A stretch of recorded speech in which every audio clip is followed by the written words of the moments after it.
Olá, querida Pelota, querida gente amada, mais uma vez aqui no programa A Cara do Astro. É um espetáculo receber gente bonita, gente elegante, pessoas que trazem uma comunicação e que levam para toda a comunidade coisas maravilhosas, importantes para o dia a dia, para a nossa convivência. E nós podemos também aprender e passar para as pessoas queridas, conhecidas. E hoje eu trago aqui a primeira tabeliã do cartório Pelotas, terceiro tabelionato de notas, doutora Ângela Moser Dalagnol. Como é que vai? Tudo bem? Tudo bem, Astra. Muito obrigada pelo novo convite, por estar novamente aqui conversando com todos vocês. Que maravilha, coisa boa. O importante convidá-la novamente, porque as pessoas gostaram muito de quando nós conversamos sobre cartório, sobre direito, sobre o que é importante, o que, que a pessoa tem direito, o que a pessoa pode fazer, porque é muito complicado. E quando a gente confunde cartório com tabelionato, agora mesmo antes de começar. Que bom, acho que conhecimento nunca é demais, né? A gente compartilha e todo mundo merece, né, saber, conhecer, e quanto mais a gente dissemina conhecimento, né, só tem a agregar a mim, a você e a todo mundo. É verdade, coisa boa. Então vamos começar nosso bate-papo aqui interessante, bonito, elegante. Então, vamos conversar sobre casamentos. Hoje a gente sabe que são casamentos diversificados. Hoje a gente sabe que tem diversos tipos de famílias. Uhum. Então mudou bastante. E eu gostaria de saber sobre os casamentos e qual deles tem legitimidade, seu casamento, sua união estável, as diferenças, quem pode casar, quem não pode casar. Deus, quanta pergunta! Se a pessoa casada pode fazer, não se divorciar e pode fazer uma união estável, isso é muito confuso. Uma pessoa que tem Uhum. união estável, não estava naquela relação, pode casar com outra pessoa. Tanta coisa que a gente quer saber hoje. Vamos falar de casamentos, vamos falar de famílias, Famílias. né? Hoje a gente tem muitos tipos de famílias, né? Se a gente for, a gente diz, temos famílias anaparentais, temos famílias homoafetivas, temos muitos tipos de famílias e, consequentemente, de casamentos, né? Não é mais nenhuma novidade que hoje a gente tem, os casamentos podem ser de pessoas do mesmo sexo, podem ser pessoas de sexo diferente, ainda é apenas entre duas pessoas, né? E eu digo isso porque já há um movimento no sentido de as uniões estáveis serem poliafetivas, né? Já houve registros, né? Inclusive aqui no Brasil, mas por enquanto casamento ainda é apenas entre duas pessoas, de sexos diferentes ou do mesmo sexo, mas apenas entre duas pessoas, Mas é né? tudo tão moderno, gente. Muito, Assusta. muitas, às vezes assusta um pouquinho, é verdade. Bom, para casar, você tem que ser solteiro, divorciado ou viúvo, tá? Aquela pessoa que apenas é separada, porque um tempo atrás, né, você antes de você se divorciar, você tinha que se separar. A lei exigia que você fizesse uma separação judicial e depois de 1 ano dessa separação judicial que você poderia se divorciar. Por que isso? Na época, o legislador, ele é como se fosse um tempo, né, para você refletir se realmente você quer. Isso era uma exigência legal. Então, se naquele período da separação você poderia se reconciliar e o casamento se restabelecer, ou você poderia, depois desse prazo, que tinha de 1 ano, você então fazer o divórcio, né? Que era a conversão da separação em divórcio ou divórcio em si. Ou você tinha, depois mudou para 2 anos o prazo da separação de fato. O que acontece? Muita gente se separou naquela época e não deu o segmento necessário. Então foi até. Na época era só judicialmente, foi até o juiz. Hoje eu sou separada judicialmente. Essa pessoa não casa. Por quê? Porque a separação judicial ela não põe fim ao casamento. Então você continua vinculado àquele seu ex-marido, à sua ex-esposa. E isso é muito sério, porque a lei diz, quando a gente vai lá falar de alimentos, por exemplo, você aconteceu infelizmente um acidente, você se tornou incapaz e você precisa de alimentos para o seu sustento. Você sabia que você pode pedir para o seu ex que você está só separado e não divorciado? Então você tem que tomar muito cuidado. As pessoas às vezes relegam a sua situação jurídica. Ah, depois eu faço, né? Depois eu me divorcio, depois Sim,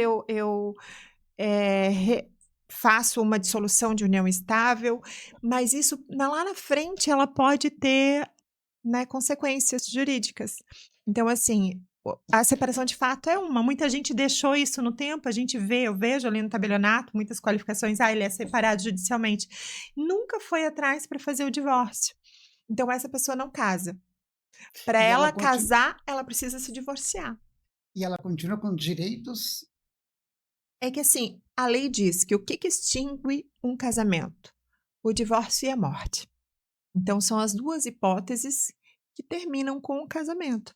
Então, se a pessoa só é separada, esse É, vínculo ainda existe, mas né? eu não Então, sabia, e assim, muita gente não sabia. Não isso. sabe Então, por quê. assim, procurem. Hoje pode ser feito direto no tabelionato de notas, ou ele pode ser feito judicialmente, mas é, ajustem, né? Procurem regularizar a sua vida. Por quê? Porque isso pode ter consequências no futuro. Né? Então, essa pessoa não casa. Quem casa é o solteiro, né? O O viu divorciado e o e o viúvo. viúvo. Aí agora vamos falar um pouquinho, né, no casamento moderno. Hoje está muito em pauta o pacto antinupcial, que foi uma das tuas perguntas. E é muito interessante que a gente fala que é um contrato de amor. Contrato de amor, Isso, um óbvio. contrato de amor. Porque o casamento, se você colocar a parte afetiva de lado, ele é um contrato entre duas Ah, pessoas, sim. né? E nada melhor do que você entrar numa relação sabendo quais serão suas obrigações, né? Quais são os deveres de cada um, os direitos de cada um, e você sentar e pactuar. Ah, eu já tenho um patrimônio, né? Eu não tenho nada. A gente quer que se comunique, o que é seu vai ser meu também, ou não. Hoje, no pacto, tem até umas cláusulas bem que são possíveis, mas a gente diz engraçadas ou estranhas, assim. Você pode colocar uma multa por uma infidelidade, por exemplo. Você pode colocar Acho que é uma boa multa. É uma boa multa. Se é, casou, casou. sim. E de quem vai ser a obrigação de cuidar dos filhos, né? Se vai ter uma obrigação de contratar uma pessoa, né, para ajudar no lar, uma secretária do lar, para quando tiver filhos, de quem vai ser essa obrigação? Tudo isso pode ser ajustado. Então, assim, é de fato um contrato, né? E nós temos a lei traz os regimes de bens, né? Nós temos hoje o regime da comunhão universal de bens, da comunhão parcial de bens, da separação total de bens e a de participação final nos equestros. Mas além desses regimes de bens que a lei traz, as pessoas podem ajustar como elas acharem melhor, que a gente chama de regime híbrido. Então, assim, essa casa vai ser dos dois e o carro vai ser só meu. Aquele apartamento que está da praia vai ser só seu. E eles podem dispor com relação ao patrimônio como eles acharem melhor. Interessante. Gente, muito interessante, Desculpa. por isso que a gente falou que muito moderno esse movimento, esses regimes, essas leis. Eu acho que elas vieram para ajustar, para colaborar, deixar, para não acontecer no final, num divórcio, tanta briga, tanta É inimizade, isso mesmo. Por isso, por assim, motivos de deixar tudo às bens. claras, sabe? Se você tem responsabilidade, se você tem autonomia, porque isso tem que ser feito com responsabilidade, tem que ser feito com maturidade, com responsabilidade, né? Mas a lei ela trouxe essa autonomia para que as pessoas possam decidir como é que eles querem que seja, né, a relação do casal. Então, hoje a gente tem uma polêmica que é bastante novo, assim, mas que tem muita razão de ser. Por exemplo, eu venho de uma história, né? Eu sou divorciada, eu tenho um patrimônio e eu tenho 2 filhos. Tô citando como um exemplo. Sim. E daí eu acabo encontrando uma outra pessoa que também já tem a sua história de vida, já tem seu patrimônio, já tem também seus filhos. E a gente resolve casar. Muita gente acha que se eu casar no regime da separação total de bens, cada um vai ficar com os seus, o seu patrimônio. E não é bem assim. Por quê? Porque o regime, quando você escolhe um regime da separação total de bens, por exemplo, ele vai regulamentar a vida durante o casamento.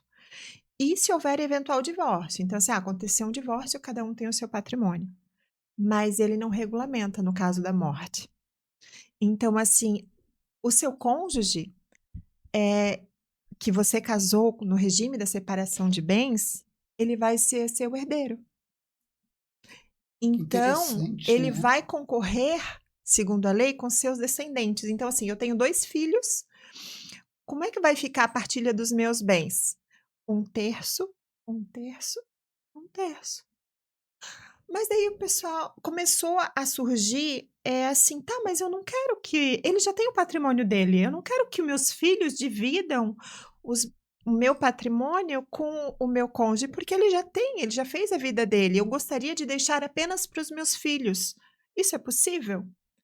Então, começou-se a fazer um movimento e hoje a gente já tem a hipótese de, no pacto antinupcial, esse cônjuge dizer assim: "Eu renuncio ao direito de concorrer com seus filhos". Então, quando ele elege lá o regime da separação total de bens, onde ele já fica disciplinado entre o casal que não vão se comunicar os patrimônios, se eles constarem também que há essa renúncia ao direito de concorrer, né, então sim, ele não vai concorrer com os meus filhos em eventual herança, então eu estou de fato ali resguardando os interesses dos meus filhos. Então por quê? Porque cada um já tem a sua vida, já construiu o seu patrimônio e não gostaria de dividir. E muita gente acha que quando elege o regime da separação total de bens que não vai se comunicar, mas Geral, esse é o pensamento geral. sim, mas da É, morte comunica, porque no inventário, na morte, o casado pelo regime da separação total de bens é herdeiro. interessante, porque é natural e todo mundo Uhum. pensa separação de bens, né? Sim, É, cada um vai ficar nada, com o cada um fica seu. com o seu, morre Não. lá, eu pego as minhas coisas. Isso é muito interessante. E vejo também que acaba um pouco daquela coisa assim, ó, eu casei por interesse, os casamentos por interesse. Tem muitos, né, que se sabem, por interesse. Eu tenho pouco, mas vou casar com uma pessoa que tem muito. Então, vou ficar com a metade, no caso de Aí ela ou ele diz: "Ah, não, mas vocês ficam tranquilos, eu vou casar o regime de separação total de bens". Não verdade. é bem assim, né, não é bem assim, porque se houver o evento no divórcio, sim, os patrimônios estão resguardados, mas A ocorrendo o morte evento morte, é herdeiro. Então, assim, hoje no pacto antinupcial a gente consegue colocar uma cláusula, por exemplo, onde eu consto que eu quero renunciar à concorrência com os descendentes, e daí já não existe mais essa possibilidade. Entende? Assim, gente, então a tome gente cuidado, hein, consegue, muito cuidado, vocês ouviram agora, né. a gente consegue É, ajustar. Então, assim, quem vai cuidar do cachorro, né? A casa, como nós vamos casar no regime da separação total de bens, mas a casa que vai ser adquirida para a família vai ser dos dois. Então, você consegue ajustar conforme cada situação. É bem interessante. interessantíssimo, e por isso que sempre tem que consultar uma pessoa, um especialista, um advogado, né, É, ou vai no cartório direto, pode ir no cartório e pegar nos cartórios pegar essas pode, pode, informações. pode. É muito importante você ter uma assessoria jurídica, né? Em regra, esse ato é feito pelos advogados, mas você também pode ir direto no tabelionato e os nossos escreventes vão prestar todas as informações necessárias. Importantíssimo. E para união estável vale a mesma coisa ou é bem diferente? Vale a mesma A coisa. mesma coisa. Uhum, vale a mesma coisa. Porque na união estável, você também escolhe hoje o regime de bens. Se você não escolher o regime de bens, assim como se você não escolher o regime de bens no casamento, o que vai valer vai ser o da comunhão parcial de bens. Na união estável, se você não escolher o regime de regência, também vai ser o da comunhão parcial de bens, né? Então, e tendo escolhido o da separação total de bens, de igual forma, quando se houver o evento morte, Gente, vai se comunicar. Uhum. e Vale mesmo. Hoje se casa no civil, se casa no religioso, se casa na umbanda, nos terreiros. Todos esses casamentos, eles são válidos perante a lei ou somente o que é no registro? Ou é só uma cerimônia de fé, de crença, aquilo que a gente gosta? Sim. Vale perante a lei o casamento no civil. Ah, este. Peraí, vírgula. Sim, você Sim. pode casar no religioso, só que para ter eficácia perante terceiros, para ter eficácia perante a lei, você tem que registrar lá no registro civil. Então, assim, nós temos, digamos, 3 formas, tá? Você pode casar direto lá no cartório de registro civil. Você pode, encaminhar os cartórios, os proclamas no cartório de registro civil e promover o ato, a solenidade do casamento no religioso. Então, assim, você vai dar entrada no cartório de registro civil. Depois de sair os proclamas, todos os papéis, tudo direitinho, você leva, vai lá o padre, o pastor ou o celebrante que seja, realiza o casamento, né, na presença das testemunhas necessárias. Você vai pegar esses documentos e você vai levar de novo no registro civil e daí ele vai registrar. Então, assim, você vai ter uma data de casamento religioso, uma data de casamento, né, de registro no civil. E tem as pessoas que foram e formalizaram só o casamento lá na igreja, né? No centro, na entidade Sim. religiosa que for. Você pode regularizar isso no civil? Pode. Você vai ter que pegar esse documento do religioso, você vai levar lá no cartório de registro civil e eles vão, daí, a partir desse momento, providenciar os proclamas para verificar se não tem nenhum impedimento, nada, e registra. Entende? E Interessante, vai, então, tem vai ter, e validade, vai ter sim. validade a partir da data do casamento religioso. Só que você tem que promover esse registro. Entende? Então você pode casar direto no civil, você pode encaminhar os documentos e fazer o casamento no Mas, religioso, né? Ou você casa no religioso, mas depois você tem que dar para promover também o registro ali no cartório de registro civil, para ele ter a validade jurídica necessária. gente, bem. Não é assim, vou lá, casei. Não, tem que fazer uma consulta, tem que procurar alguém que conheça realmente, procurar os cartórios, essas informações, para que tudo tenha legitimidade. O cartório de registro civil presta todas essas informações, mas como a gente conversou já outra vez, é bem tranquilo, não você precisa de 2 testemunhas, a lei exige a presença de 2 testemunhas, né? Para você casar entre 16 e 18 anos, os pais têm que autorizar, né? Acima dos 18 anos, daí você não precisa mais de autorização, daí apresenta seus documentos pessoais, comprovante de residência e 2 testemunhas, além das certidões de estado civil para comprovar que você é solteiro, divorciado ou viúvo. E a pessoa diz assim, vamos casar, e vai lá no cartório e casa?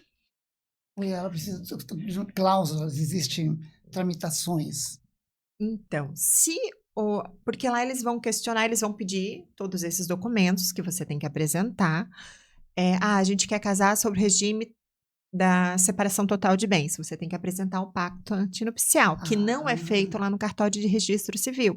O pacto antinupcial é feito num tabelionato de notas. Então, você tem que providenciar o pacto antes e apresentar lá no cartório de registro civil também. Você vai ter que indicar os dados de 2 testemunhas, aí eles vão questionar se você quer fazer o casamento ali no civil ou se você vai querer casar no religioso. E tem aquele prazo que ficam os proclamas, né, alguém tem alguma coisa contra, fale agora, o cálice para Sim. sempre existe. Então tem esse prazo que hoje é bem pequeno, antes era bem mais expressivo, mas tem um prazo mínimo e daí você realiza o casamento. E já pode colocar numa cláusula como assim, na separação, os filhos ficam com o pai ou ficam com a mãe? Pode? Ou os filhos ficam com a mãe e o último caso? Porque eu acho que a mãe é que tem, né, a legitimidade do primeiro momento. Não é bem Não? assim. Ai, gente! Achei que a mãe sempre ficava com os filhos. Não, Não. não. Antes o nosso Código Civil, antes do Código Civil de 2002, que era o Código Civil anterior, ele chamava de pátrio poder, já pelo patriarcado, né? Já que Pátrio onde o poder. pai tinha mais poderes, onde o homem da casa tinha mais direcionamento, tinha mais poder. Com o Código Civil de 2002, isso já foi alterado, inclusive o nome para tirar isso da cabeça das pessoas. Então, hoje a gente tem o poder familiar, onde ele é exercido pelo pai e pela mãe da mesma forma, de forma igual. Então, assim, por quê? Porque nós temos mães muito responsáveis, mas também temos pais Sim, tão responsáveis quantos. Então, em claro. regra, a gente presume que os dois são responsáveis, são cuidadosos, são carinhosos para com os filhos. Quem tem a legitimidade de definir a guarda, assim como alimentos e visitas, é o juiz, tá? Então, por mais que exista um acordo entre eles, quem vai definir sempre vai ser o juiz. E ele sempre vai ouvir antes o Ministério Público, que é né, um órgão responsável pelos cuidados com as crianças, e se for necessário, ele tem também uma equipe, né? A gente chama de uma equipe multidisciplinar, que conta com assistente social, com psicóloga, por quê? Para ouvir de fato aquela criança, para conseguir extrair com quem seria melhor ficar. Hoje a orientação é de ter uma guarda compartilhada entre os pais, mas tem situações e situações, Isso fala muito né? hoje na guarda compartilhada. Isso, então, mas tem situações e situações que às vezes porque você sempre tem que ver o melhor para a criança e sob o prisma da criança. Então eu não tenho que pensar, para o pai é melhor isso, para a mãe é melhor aquilo. Não me interessa nem o pai nem a mãe. O juiz vai olhar sob o prisma da criança. Para ela, com quem é melhor ela ficar? É melhor ela ficar com os dois? É melhor ela ficar com a mãe visitando o pai? É melhor ficar com o pai visitando a mãe? Quem é muito sutil. Eu vou te dizer assim, é uma responsabilidade muito grande, por isso que ele tem essa equipe assessorando ele. Por quê? Porque você está definindo a vida de um serzinho, né, que às vezes não consegue nem se manifestar. É. Então, você tomar essa decisão é muito, muito sério. Mas quem define, quem tem que ter esse cuidado é o juiz. Gente, falando de tudo, assim, sobre os casamentos, sobre as famílias, eu queria saber um pouquinho sobre os bens. Tá? Uhum. Como é que fica uma casa? Como é que pode deixar documentada para um filho? Ou tem que deixar para todos os filhos? Ou a mãe ou o pai, o casal pode vender a hora que quiser, sem pensar em deixar nada para os filhos? Como é que acontece isso aí tão confuso na cabeça das pessoas? Inclusive lá em casa a gente faz uma roda de conversa, às vezes com amigas, Sim. e cada um tem uma opinião, mas no fim não tem ali um especialista para fechar o assunto. E nós ficamos todos, né? Eu acho. E qual é a pergunta da sua família, em regra? A pergunta lá é assim, ó. Se, tá, eu sou pai e eu Uhum. tenho uma casa. E eu posso vender essa casa, eu não preciso deixar para sobrinho, não preciso deixar para irmão, não preciso deixar para ninguém, para filhos. Eu posso vender. Pode. Ah, isso era confusão. Pode. Os seus filhos vão ter direito quando você morrer, Ah, só à antes da sua morte. herança, Ah, entendeu? Enquanto você for vivo, maior e capaz, você toma as suas decisões. O patrimônio é seu.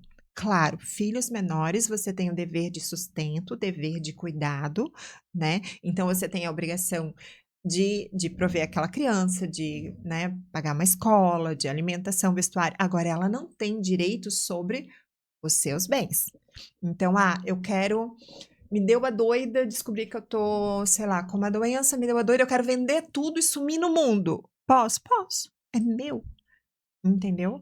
De igual forma, é um casal, quando está se divorciando, eles não têm obrigação de deixar os bens para os filhos. Muitos fazem? Fazem. Porque às vezes é uma forma de chegar num sim, acordo, claro. né? Eu não quero para você, eu não quero para você, então na dúvida vamos deixar para os nossos filhos. Ótimo, sabe? Às vezes é a única forma de você chegar num consenso, mas não existe essa obrigatoriedade, tá? Legalmente não existe. Tem-se uns cuidados, por exemplo, com relação à doação. Então, sendo a pessoa maior e capaz, ela não tem obrigatoriedade nenhuma de deixar nem para o irmão, nem para o sobrinho, nem para o filho, né? Os bens compõem o patrimônio dela. Vai se deixar é liberalidade, mas não tem nenhuma obrigatoriedade, não. Gente, interessante. Como é bom saber, porque a gente sempre trabalha, às vezes só vou deixar para os filhos, tem que deixar, eu tenho que deixar, eu quero deixar uma casa, como se fosse uma obrigação. E não. É uma coisa pessoal, é um desejo que a pessoa tem. Sim. Mas nós voltamos na próxima semana, com muito mais sobre leis. Vamos falar de tudo, sobre imóveis, mas tudo mesmo. Vamos deixar isso aqui maravilhoso. Então, mais uma vez, obrigado. Na próxima semana Obrigada. nós estaremos aqui novamente. Vamos conversar um pouquinho mais sobre direitos E agora vamos chamar e o nosso deveres. direitos e E deveres. deveres. A gente tem os dois lados sempre da moeda. Isso que é importante, né? Isso mesmo. O que você gostaria de deixar como alerta para a nossa comunidade sobre o que nós falamos hoje, neste momento? Eu acho que é importante conversar sobre a sua situação jurídica. Como hoje a gente falou de casamento, a gente falou de separação, né? As pessoas muitas vezes relegam no tempo, amanhã eu vou ver, amanhã eu decido. E, e daqui a pouco acontece um problema que atrapalha, É, né? Então é importante, você está só separado, ou só me separei de fato, saí de casa, não fiz divórcio, não fiz nada, vai lá, regulamenta a sua vida. Você sabia? Deixa eu te contar uma curiosidade. A sim, lei presume que o filho da mulher casada é do marido.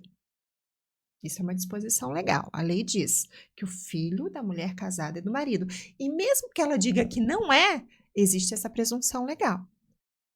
E eu, enquanto oficial de registro civil, mais de uma situação eu peguei nesse sentido que assim, eu me separei do meu marido, ele foi embora, sim. e hoje eu tô tendo um outro relacionamento e ela engravida e vai lá registrar o filho. Eu sou obrigada por lei a botar como pai daquela criança o marido.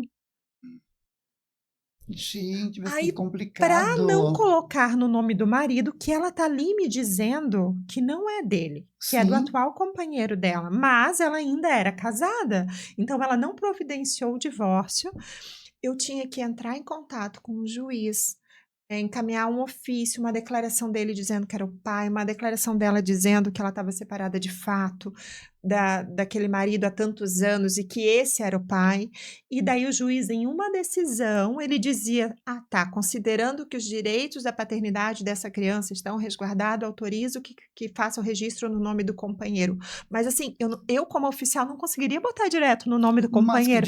Olha que difícil. sério, eu teria que colocar, se eu fosse seguir a lei, aquela criança no nome do marido.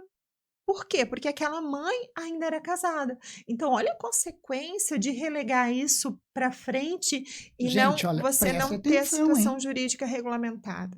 Preste bem atenção. Nós voltamos, então, na próxima semana. Gente, um beijo, fique com Deus e curta a agenda cultural com o nosso grande amigo Jefferson Dickman.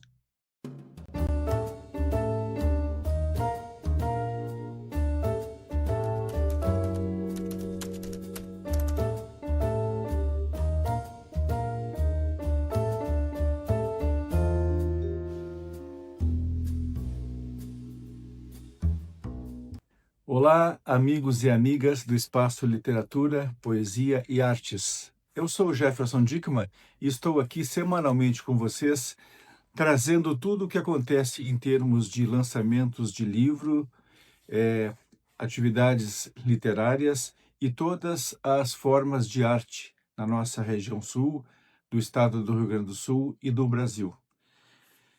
Nós estamos iniciando o mês de setembro e nós teremos agora em setembro e outubro muitas atividades. A nossa agenda cultural está bastante agitada e eu tenho a passar para vocês algumas coisas.